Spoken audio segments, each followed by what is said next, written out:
미국의 어떤 심리학 교수 한 분이 한 40여 명 되는 학생들에게 단어 연상 테스트를 했습니다. 단어 하나를 제시하고 생각나는 단어를 써보라 하는 겁니다. 제시하는 단어는 크리스마스. 이 크리스마스라는 단어를 생각하면서 답을 생각나는 단어를 써보라 하니까 학생들이 대답합니다. 어, 트리, 트리, 그리고 가시나무, 선물, 또 소금을 하니까 칠면조, 휴일, 캐롤, 그리고 산타크로스, 뭐 이런 단어들을 쭉 대답을 합니다.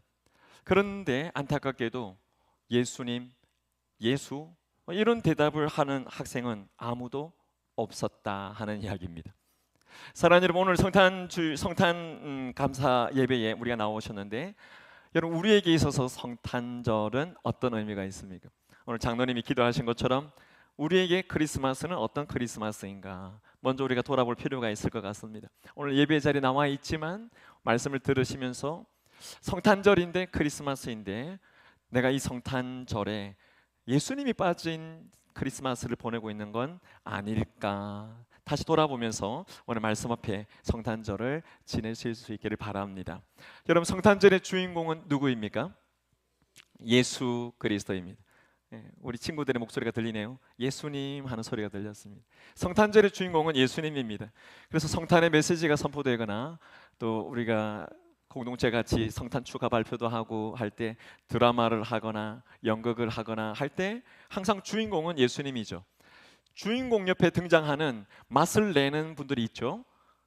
조연 배우입니다. 성탄의 조연 배우라고 하면 여러 사람들이 있지만 특별히 동방박사 그리고 목자들, 이런 조연 배우들을 생각할 수 있습니다.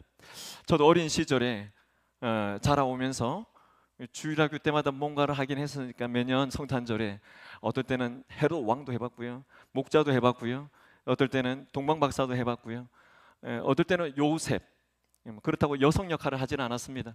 마리아는 뭐 하진 않았지만 그런 역할들을 하면서 이 성탄 사건의 조연 배우들이 참 많구나, 그런 생각 해봤습니다. 그런데 오늘 이 동방박사와 목자들은 예수님을 만난 이 성탄 사건에 있어서 여러 면에서 아주 대조적인 면을 가지고 있습니다. 먼저 이 동방박사들은 우리가 잘 아시는 것처럼 페르시아의 대표적인 엘리트 그룹이고 제사장 가문에 속한 사람들입니다. 이 사람들은 천문학, 점성술, 그래서 하늘의 별을 연구하는 거죠. 이런 것뿐만 아니라 심지어 마술까지도 연구하는 사람들입니다. 이 사람들이 궁궐 안에서 쓰임받을 때는 왕을 보좌하는 역할을 하기도 했습니다. 그래서 이 사람들은 아주 지혜롭구나 해서 지혜로운 현자다, 이렇게 통하는 사람들이 동방박사들이었습니다. 성경을 연구하면서 메시아가 나타날 거라고 하는 징조를 보고 그 별을 따라서 이렇게 오게 될 정도로 이 동방박사들은 종교적인 사람이었다고 말할 수 있습니다. 그 종교심이 또 얼마나 깊은가 보면 그 먼 페르시아에서 유대 땅 그 먼 거리를 별을 쫓아서 올 정도로 이 사람들은 메시아를 만나고 싶은 진지한 구도자라고 말할 수 있습니다. 반면에 1세기에 등장하는 이 목자들은, 여러분, 이 사람들과는 정반대 사람입니다. 이 목자들은 당시 천민들 중에서도 천민입니다. 이 사람들의 대부분 양을 치는 사람들의 그 양은 예루살렘에 있는 귀족들의 양을 치고 있는, 삭술 받고 양 치는 사꾼, 그런 목자들입니다. 그들이 기르는 이 양떼들은 예루살렘의 성전에서 제사를 지낼 때 이 양들을 잡아서 사용될 때 사용되는 그런 양들을 치고 있었습니다. 유대 땅에 건기가 찾아오면 목자들이 양들을 초목을 찾기 위해서 이곳저곳을 방황하면서 유목 생활을 할 수밖에 없고, 또 다른 지역으로 가다 보면 다른 지역의 양 치는 목자들하고 충돌이 일어나게 되거나 서로 양을 빼앗으려고 하는 싸움이 일어나기도 합니다. 여러분, 그렇게 유목 생활을 하다 보니 목자들은 아주 거칠고 터프하고 또 맹수들의 공격도 대비해야 되고 싸움도 잘 해야 되고 거짓말도 잘하고 정직하지 않기도 하고, 이런 사람들이고, 무엇보다 사람들이 좀 멀리하는 이유는 양의 똥 냄새가 나는 거죠. 양의 똥 냄새가 나니까 몸도 씻지도 못하는 양 똥 냄새 나는 더러운 사람, 이렇게 인식되는 것이 목자들입니다. 그래서인지 여러분 오늘 우리가 읽으신 말씀 전문맥 2장 8절에 가면 이들에 대한 표현이 하나 나오는데 이런 말씀이 있어요. 그 지역의 목자들이 밤에 밖에서 자기 양떼를 치더니, 이렇게 말씀하고 있죠. 여러분 여기에서 예수님이 나시던 밤에 그들이 베들레헴 지경 밖에서 양을 쳤다는 말, 집 밖에서 양이 쳤다는 게 아니라 베들레헴 마을이 있으면 그 마을로부터 한 2km 정도 떨어져 있는 도시의 마을의 외곽에서 양을 치고 있었다는 겁니다. 무슨 말인가 하면 자신의 양떼를 치면서 이 중심에 있는 사람들과는 분리된 그런 자들이 바로 이 목자들입니다. 이런 걸 보면 목자들은 결코 종교적인 사람이라고 말할 수 없을 것 같습니다. 그런데 오늘 말씀에 앞부분 8절부터 우리가 읽으신 15절 바로 앞에 14절까지 말씀해 보면 이 목자들이 천사를 만나는 사건이 나옵니다. 천사들의 나타남을 경험합니다. 그리고 난 다음에 메시아이신 아기 예수를 만나면서 그들의 인생이 바뀌는 일을 오늘 말씀을 보면서 알 수 있게 됩니다. 그래서 저는 오늘 말씀을 준비하면서 이 사람들이 아기 예수를 만나고 난 다음에 이 목자들이 변화되는 모습이 보여서 그 말씀 속에서 오늘 말씀의 제목처럼 구주 만남이 가져온 변화, 다시 말하면 목자들이 구주이신 예수님, 그 아기 예수를 만나고 난 다음에 그들의 삶에 일어난 변화가 무엇인가, 이 말씀을 함께 살펴보시면서 우리의 삶에서도 내가 예수님을 만난 자라고 하면, 내가 예수님을 따르는 자라고 하면 내 삶에 일어나야 되는 변화가 뭔가, 성숙의 관점에서 오늘 말씀을 잠깐 살펴보고자 합니다. 여러분 아기 예수를 만난 목자들에게 일어난 첫 번째 변화는 이 사람들이 믿음의 사람이 되었다라고 하는 것입니다. 목자들은 천사가 전한 하늘에서 전한 그 메시지를 그대로 믿었다는 거죠. 오늘 말씀 15절을 보십시오. 15절에 보면 목자들의 언행을 통해서 알 수 있는데 이렇게 말합니다. 천사들이 떠났습니다. 하늘로 올라갔습니다. 목자들이 서로 말할 때 이제 베들레헴으로 가서 주께서 우리에게 알리신 바 이 이루어진 일을 보자 하고 말합니다. 여러분 이렇게 말하는 것을 보면 이 사람들이 뭔가를 봤습니다. 그리고 그걸 믿었습니다. 그리고 가서 보자 하고 가는 거죠. 여러분 사람이 뭔가를 믿는다고 하는 것은 보통 문제가 아닙니다. 여러분 오늘 이 자리에 신앙을 갖고 내가 이제 예수님을 믿어야겠다, 교회를 다녀야 되겠다 마음에 결단하신 분들은 그 시점이 언제였는지 간에 대단한 일을 하나님께서 하신 거죠. 뭔가를 믿는다는 건 정말 쉬운 일이 아닙니다. 왜냐하면 이 세상은 아무도 믿을 수 없다는 세상이잖아요. 이 세상은 아무도 믿을 수 없는 불신 세상이기 때문에 사람들이 많은 말하는 것 중에 이런 말들을 많이 합니다. 믿는다? 그것처럼 어리석은 일은 없다. 믿는 사람? 바보 되는 세상이다. 믿을 게 하나도 없다. 믿는 도끼에 발등 찍힌다. 조금 더 속어를 써서 하면 믿을 놈 하나도 없다. 이 세상은 믿을 만한 게 하나도 없다고 생각하는 그런 세상이기 때문에 뭔가를 믿는다는 건 정말 놀랍고도 아주 엄청난 일입니다. 그런데 1세기에 이 팔레스타인의 목자들이 천사가 전한 메시지를 믿었습니다. 여러분 천사가 전한 메시지가 어떤 말씀인지 오늘 본문의 앞에 전문맥에서 조금 살펴볼 텐데요. 2장 10절에 보십시오. 2장 10절에 보면 천사가 전한 메시지의 주제는 큰 기쁨의 좋은 소식이라고는 이 메시지를 전했습니다. 큰 기쁨의 좋은 소식. 여러분 인류에게 전해진 가장 좋은 뉴스, 모든 뉴스 가운데 가장 굿뉴스, 바로 그 뉴스가 복음의 소식, 이 큰 기쁨의 좋은 소식이라는 거죠. 구체적으로 어떤 소식인가 계속해서 천사들이 이야기하는데 큰 기쁨의 좋은 소식을 천사들이 말하는 것처럼 우리가 같이 한번 읽어볼까요? 11절, 12절 우리 아이들은 더 크게 읽어보세요. 시작. 오늘 다윗의 동네에 너희를 위하여 구주가 나셨으니 곧 그리스도 주시니라. 너희가 가서 강보에 쌓여 구유에 누워 있는 아기를 보리니 이것이 너희에게 표적이니라 하더니 아멘. 아멘. 이거 지금 누가 전한 소식입니까? 천사가 목자들에게 전하고 있는 큰 기쁨의 좋은 소식입니다. 여러분 이 복음의 소식의 핵심은 누구입니까? 예수 그리스도입니다. 예수 그리스도께서 베들레헴 땅에 구주와 주님으로 오셨다라고 하는 걸 말씀합니다. 여러분 목자를 생각해 보십시오.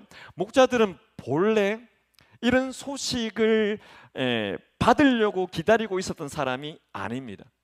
여러분 앞서 말씀드린 것처럼 이 팔레스타인 1세기의 목자들은 이런 소식을 전해준다고 하더라도 이 소식을 받을 만한 준비가 안 돼 있는 사람들입니다. 그런데 지금까지 하루 온종일 계속 유목 생활을 하면서 고단한 인생을 살아왔는데 그날 밤 뜻밖의 하늘에서 밤하늘에 빛을 가득 채우면서 천사가 나타나고 빛나는 찬양과 함께 뭔가 들려오는 메시지가 있는데 그 메시지를 그냥 단순히 마음에 받아들이고 그걸 믿었다라고 하는 겁니다. 아니 목사님, 이 목자들이 그 믿었다는 걸 어떻게 알 수 있냐고. 어떻게 알 수 있는지 오늘 16절 말씀 한번 보십시오. 16절에 보니까 그 이야기를 듣고 소식을 믿고 난 다음에 그들이 한 행동과 말입니다. 빨리 가서 마리아와 요셉과 구유에 누인 아기를 찾아서, 빨리 가서 찾자. 믿었으니까 빨리 가자는 거죠. 여러분 목자들은 천사가 전해준 소식을 믿었기 때문에 빨리 하고 싶었습니다. 여러분 사람이 그렇지 않습니까? 귀로 들었어요. 그리고 마음으로 믿었으면 그 다음에 뭐 하고 싶죠? 빨리 보고 싶어요. 확인하고 싶은 게 사람의 마음입니다. 그래서 목자들이 대략 들판에서 그 아기가 난 자리까지 한 2km 정도 되는 이 거리를 베들레헴 시내까지 달려와서 아기 예수님께 경배를 하고 아기 예수를 만나게 되는 사건이 일어나게 됩니다. 여러분 이렇게 메시아를 만나는 이 목자들은 오늘 말씀을 보면 이 성탄 사건, 이 성탄 사건에 정말 빛나는 조연 배우 역할을 하고 있는 걸 우리가 볼 수 있습니다. 여러분 들에서 양을 치고 밤하늘을 올려다보면서 살아온 이 단순한 목자들이 하늘에서 들려오고 천사들이 전해준 그 소식에 단순한 믿음으로 응답해서 그걸 믿었더니 믿음의 기적이 뭐냐면 여러분 이 성탄 사건에 연관되는 인생이 됐다는 거죠. 이 성탄 사건에 놀라운 관계를 맺게 됐다는 겁니다. 여러분 이 성탄 사건을 빛나게 하는, 예수 그리스도를 빛나게 하는 조연 역할을 이들이 잘 했다는 걸 우리는 알 수 있습니다. 사랑하는 여러분, 우리가 잘 아는 성경 말씀 중에 이런 말씀이 있습니다. 로마서 10장 17절 같이 읽어보십시오. 시작. 그러므로 믿음은 들음에서 나며 들음은 그리스도의 말씀으로 말미암았느니라. 아멘. 믿음은 어디에서 난다고요? 들어야 됩니다. 오늘처럼 말씀을 들을 때 믿음이 생기는 거죠. 또 그 들음은 어디에서 나는 거라고 했습니까? 네, 하나님의 말씀에 근거해야만 되는 것입니다. 그래서 믿음이라고 하는 걸 묵상을 해보면 믿음의 순간이 여기 계신 분들 모두에게 다 있습니다. 이 믿는 자로 하여금 믿음의 순간은 다 있는데 과거에 내가 분명히 바라보고 있었던 것, 과거에 내가 생각했던 거 있는데 믿음의 대상을 발견하고 뭔가 하늘에서 소식이 왔을 때 이 복음을, 이 메시지를 믿는 사람은 이거 아니구나. 그러고서는 미래를 바라볼 수 있는 믿음의 반응을 한다는 거죠. 여러분 믿음이라고 하는 것은 우리의 인생이 빛이 나도록 하기 위해서 하나님 우리를 사용하시기 위해서 과거에서 미래로 움직이는 결단을 하게 하시는데 그것이 바로 믿음입니다. 오늘 이 자리에 계신 모든 분들이 믿음으로 반응하실 수 있는 분들이 되실 수 있기를 간절히 원합니다. 여러분 만약에 믿음이 눈앞에 있는데 이 믿음을 내가 소유하지 못하고 믿음을 반응하지 못하면 어떻게 되겠어요? 그냥 과거를 바라보게 되고 과거에만 매이게 됩니다. 그 과거가 어떤 타 종교일 수도 있고 삶의 고난일 수 있고 고통일 수 있습니다. 그 과거는 근본적으로 마귀의 역사 속에 있는 것들입니다. 그러니까 그것으로부터 벗어나기 위해서는 믿음이라고 하는 것을 통해서 하나님이 보여주신 미래를 바라보고 나가는 것이 반드시 필요한 줄 믿습니다. 여러분 괌 여행 많이 가보셨죠? 괌에 가면 탈로 폭포라고 하는 폭포와 그 폭포 인근에 요코이라고 하는 동굴이 있습니다. 1945년도 제2차 세계대전 때 전쟁이 끝났음에도 불구하고 일본이 항복했다, 전쟁 끝났다, 이 소식을 듣지 못하고 있었던 요코이라고 하는 일본 군인이 28년 동안 저렇게 굴을 만들어 놓고 낮에는 숨어 있다가 밤에는 나와서 식량을 구하고 그렇게 28년 동안 숨어 지내다가 원주민들이 엽총 가지고 사냥을 하러 가다가 이 사람을 발견하고 체포를 했어요. 여러분 이 사람이 요코이라고 하는 일본 군인입니다. 여러분 28년 동안 이미 전쟁은 다 끝났는데 과거에 매여서 믿어야 될 걸 믿지 못하고 있다 보니까 28년이라는 세월을 허송했던 거죠. 여러분 마찬가지입니다. 우리가 믿지 못하면 과거에 묶입니다. 그러나 믿으면, 오늘 목자들처럼 믿으면 우리에게 새 날이 열리는 줄 믿으시길 바랍니다. 우리가 믿으면 십자가를 통해서 나의 죄를 짊어지시고 나를 대신하여 죽으신 바로 예수 그리스도, 나에게 새로운 생명을 주시기 위해서 부활하신 바로 예수 그리스도, 그분을 나의 구주와 주님으로 내가 믿는 이 믿음은 우리에게 반드시 새 날을 열어주시고 새로운 인생의 길을 나가도록 하신다는 사실을 우리가 꼭 기억하실 수 있기를 예수님의 이름으로 축복합니다. 여러분, 이 믿음은 인생 전환의 은혜로 우리에게 주어지는 것임을 기억하시기를 바랍니다. 여러분, 오늘 이 베들레헴의 목자들이 천사가 전해준 이 복음의 소식을 듣고 믿음으로 그들이 믿음의 사람이 되었다는 사실을 기억하시면 오늘 이 성탄절에 이 일이 일어나야 될 성도들이 많습니다. 여러분, 오늘 이 자리에 오신 분들 중에 성탄절이니까 1년에 한 번 딱 교회 가는 날 정하고 오신 분 계시죠? 그래도 가족이니까 1년에 한 번은 교회 가야지, 그럼 내가 의무로 지켜줄게 하고 오신 분들, 아마 그런 분들 계실 겁니다.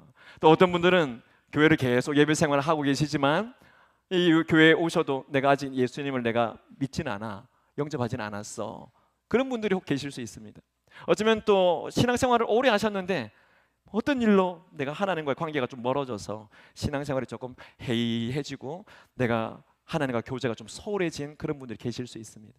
여러분, 오늘 말씀의 목자들의 모습을 보셔서 그들은 믿음을 가지고 단순하게 반응하면서 진리를 발견했을 때 그대로 믿었습니다.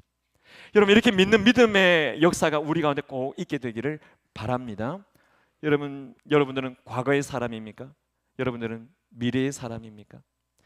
우리에게 전해진 복음이 진실되게 믿어지고 또 그 믿음으로 반응하게 될 때 하나님께서는 우리를 미래를 열어주시면서 하나님의 나라 역사 가운데 귀하게 우리를 사용하시고 세워가신다는 사실을 꼭 믿고 확신하시기를 예수님의 이름으로 축복합니다. 예수님이 아직도 문 밖에 있다면 예수님을 내 안에 모셔드리는 은혜가 오늘 목자들과 같이 우리 안에 일어나게 되시기를 예수님의 이름으로 축원합니다. 두 번째로 오늘 말씀에 이 목자들이 아기 예수를 만나고 난 다음에 일어난 변화는 이들이 증거의 사람이 되었다라고 하는 것입니다. 여러분, 17절 말씀을 보십시오. 17절에 보니까 보고 천사가 자기들에게 이 아기에 대하여 말한 것을 뭐 했다고 했습니까? 전했다 했습니다. 이때 이 전한다라고 하는 단어는 널리 두루두루 전했다는 겁니다. 그러니까 여기에 나오는 목자들이 이 소식을 듣고 이 복음을 듣고 두루두루 널리 전했다라고 하는 거죠. 복음의 증인의 사명을 이들이 감당한 것입니다. 여러분, 18절 말씀에 이어서 내용을 보십시오. 18절에 보니까 듣는 자가, 이 소식을 전하는 걸 듣는 자가 목자들이 그들에게 말하는 것을 보고 놀랍게 여겼다 했습니다. 목자들이 원래 그런 존재가 아니었기 때문에 이런 놀라운 복음을 전하고 있을 때, 이 소식을 전하고 있을 때 놀랐다는 것입니다. 지금 이걸 보면 목자들이 증인이 된 겁니다. 뭐가 됐다고요? 증인이 된 겁니다. 여러분, 오늘날 증인이 얼마나 많이 있습니까? 법정에 가도 증인이 많이 있죠. 여러분, 이 성탄 사건의 최초의 증인이 누굽니까? 바로 이 목자들입니다. 어떤 한 신학자가 한탄을 하면서 이야기를 했어요. 한국 교회를 놓고 세계 교회를 놓고 교회를 놓고 이야기할 때 비판을 한 거죠. 뭐라고 비판했냐면, 오늘날 교회 법정에는 판사도 많고 검사도 많은데 복음을 위해서 변호하는 변호사와 증인은 없다. 없다고 말하면 거짓말이고, 복음을 위한 변호사와 증인은 너무 적다. 그렇게 이야기했습니다. 무슨 이야기인 것 같습니까? 풀어서 이야기하면 판사, 오늘날 교회는 판단하는 사람은 많고 검사, 기소하는 사람은 많은데 복음을 위해서 변호하는 변호사나 증인은 너무 적다. 그런 이야기를 한 겁니다. 여러분, 아무리 신학자가 아무리 세상이 그렇게 이야기를 한다고 하더라도 여러분, 우리가 기억해야 될 것은 주님께서 마지막으로 우리에게 주신 명령이 뭐예요? 주님이 승천하시기 전에 마지막으로 우리에게 주신 명령 같이 해볼까요? 사도행전 1장 8절 시작. 오직 성령이 너희에게 임하시면 너희가 권능을 받고 예루살렘과 온 유대와 사마리아와 땅 끝까지 이르러 내 증인이 되리라 하시니라. 아멘. 누구의 증인이 되는 거죠?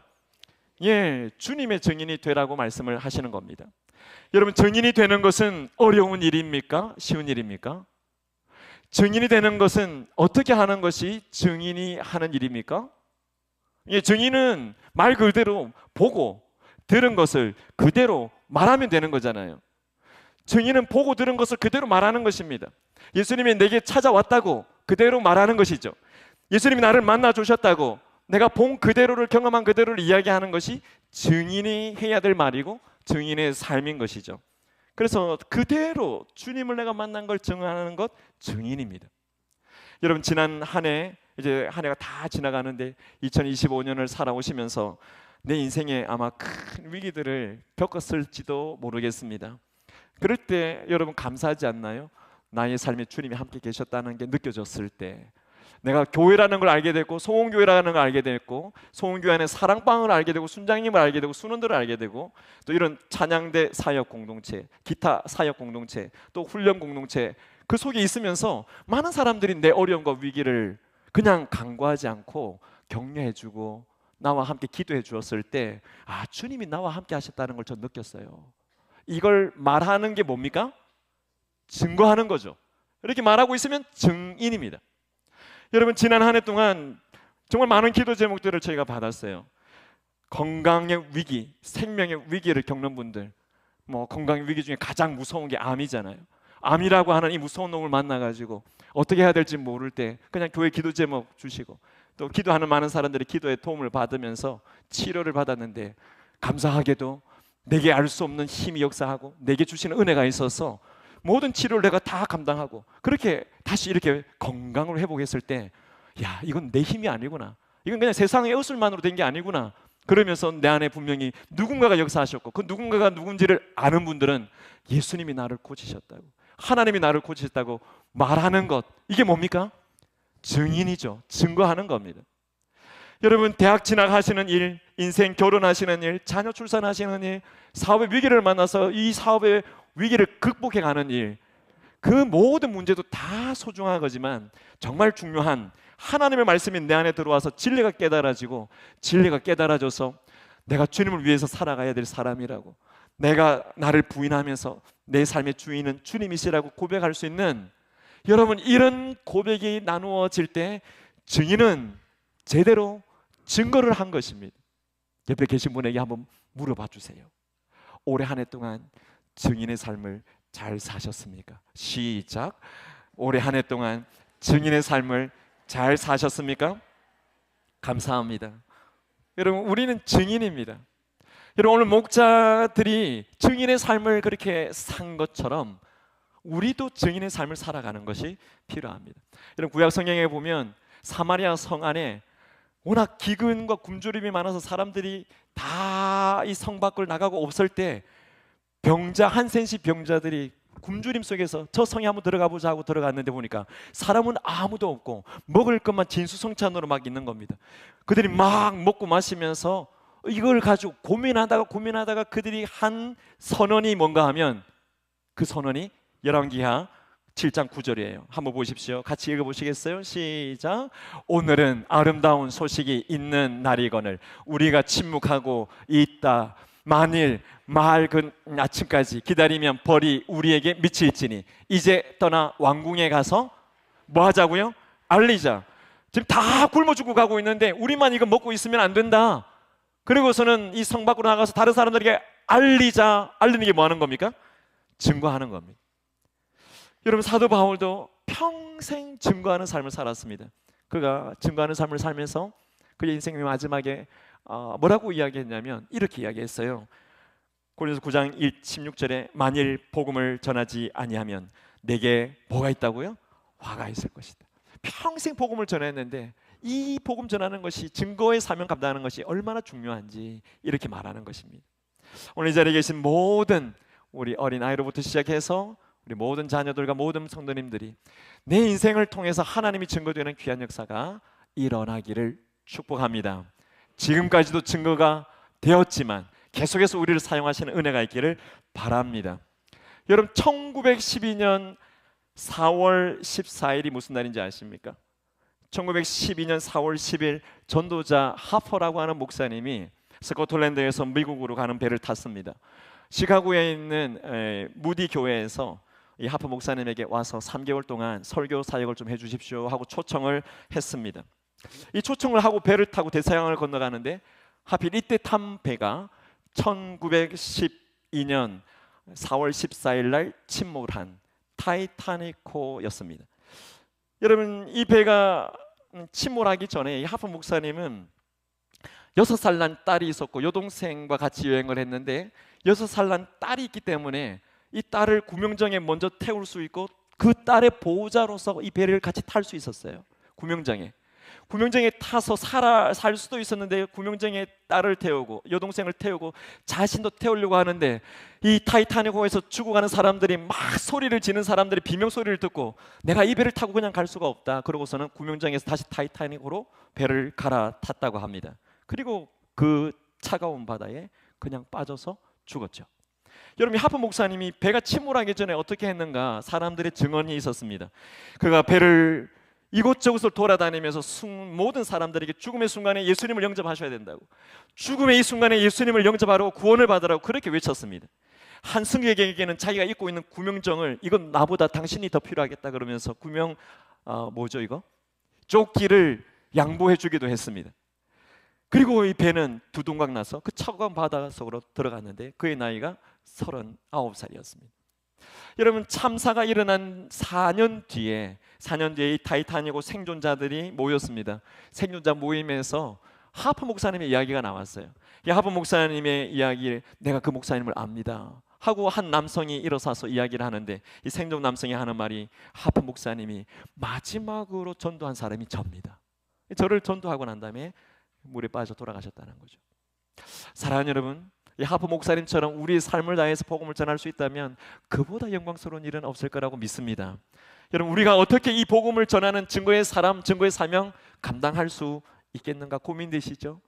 여러분, 오늘 1세기의 이 팔레스타인의 목자들, 정말 천한천민이라고 하는 이분들도 복음의 증인이 되었던 걸 보면 우리 안에 살아계시는 성령이 계시기 때문에 우리를 통해서도 복음은 계속해서 증거되도록 하나님이 역사하고 계심을 믿으실 수 있기를 예수님의 이름으로 축복합니다.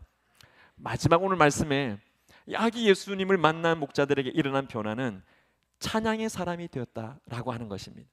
20절을 한번 보십시오. 20절에 같이 한번 읽어보겠습니다. 시작. 목자들은 자기들에게 이르던 바와 같이 듣고 본 그 모든 것으로 인하여 하나님께 영광을 돌리고 찬송하며 돌아가니라. 아멘.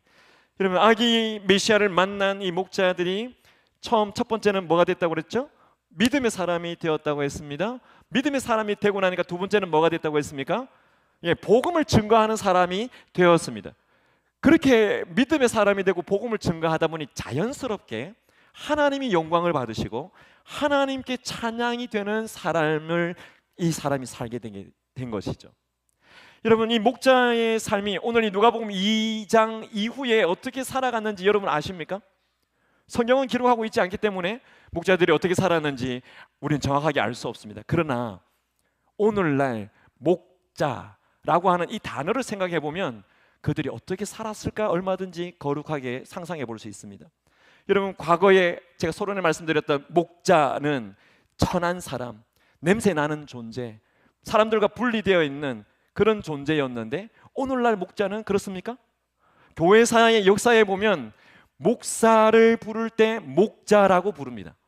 그리고 조금 더 신앙이 현대어로 내려오면 교회의 평신도 지도자들 가운데 말씀의 사역자들을 뭐라고 부릅니까? 목자라고 부릅니다. 우리는 순장이라고 부르지만 같은 개념이죠. 목자라고 부릅니다. 그러니까 1세기의 목자라고 하는 단어가 지금 아니죠. 이걸 보면 목자라고 하는 이 단어의 변화 속에서 이들이 어떻게 살았는가, 하나님을 영화롭게 하는 삶을 그들이 살아갔다는 겁니다.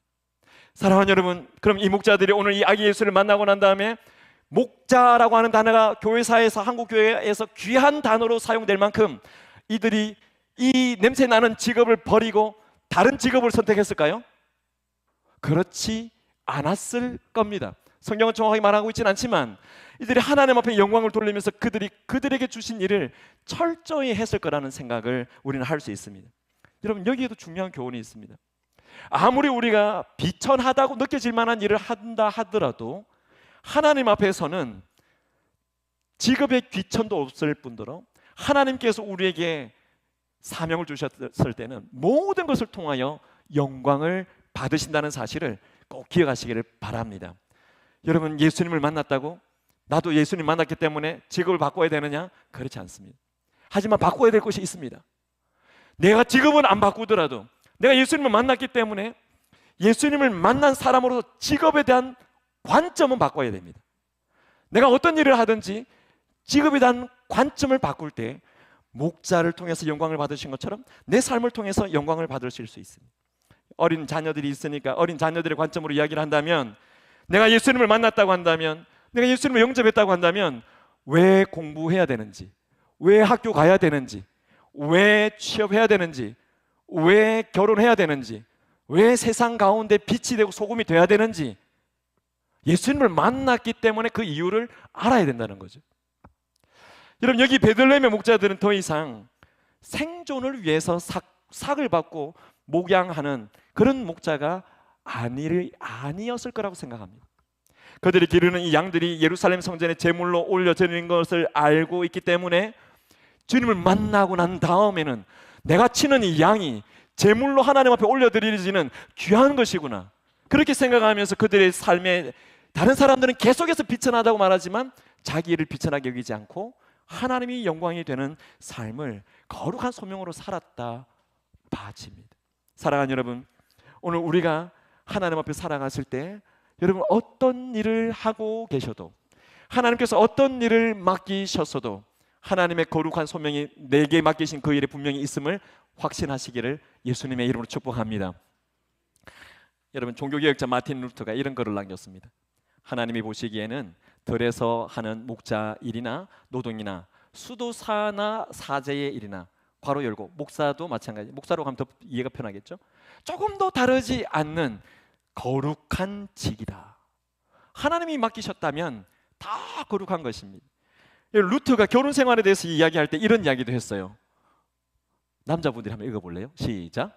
남자가 아기 기저귀를 갈 때 하나님과 천사들이 미소 짓는다. 이런 거 한 번도 안 해보신 남성도 계시겠죠? 무슨 이야기입니까? 하나님께서 귀하게 여기시는 것은 남녀를 구별하지 않고 귀천을 구분하지 않는다는 거죠. 하나 더 보십시오. 윌리엄 틴들이 이런 말을 했습니다. 우리의 소원이 하나님을 기쁘시게 하는 것이라면 물을 깃는 것이든 설거지를 하는 것이든 구두를 고치는 것이든 어떤 일이든 말씀을 전하는 일과 모두 같은 하나님 앞에서의 값어치를 갖고 있다.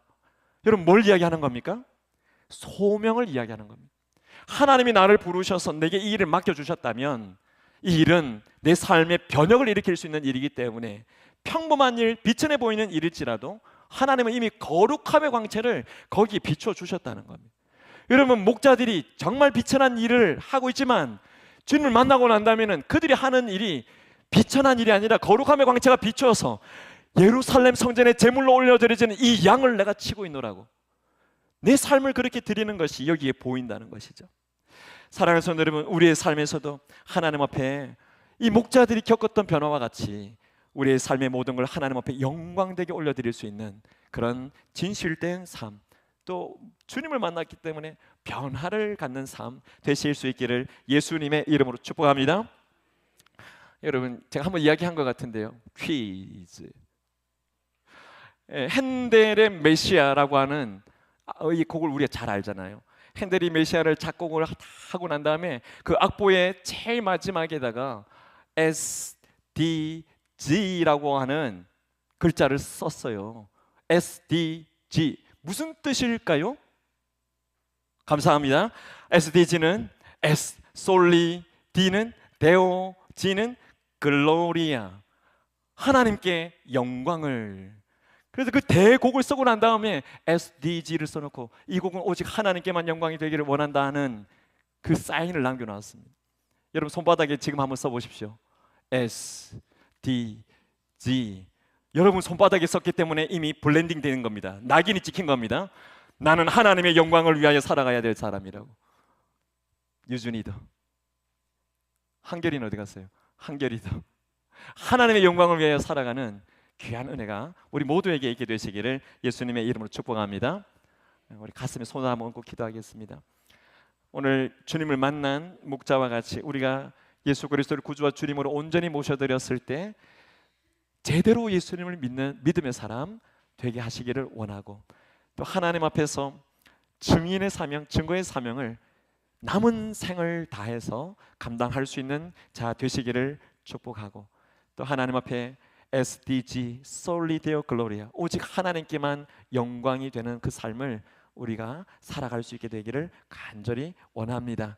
이 시간에 가슴에 손을 얹었습니다. 하나님께서 손을 얹은 모든 주의 성도들 안에 하나님 목자들이 주님 만나고 그의 인생의 삶이 변화된 것처럼, 하나님 우리가 주님을 위하여 믿음으로 살고 증거의 복음의 능력으로 살아가게 하시고, 오직 하나님의 영광을 위하여 맡겨주신 모든 일에 최선을 다할 수 있도록 축복하여 주시옵소서. 성탄의 귀한 의미와 이 말씀이 하나님 새해를 열어가는 또 힘이 될 수 있도록 역사하여 주옵소서. 예수님의 이름으로 기도하옵나이다. 아멘.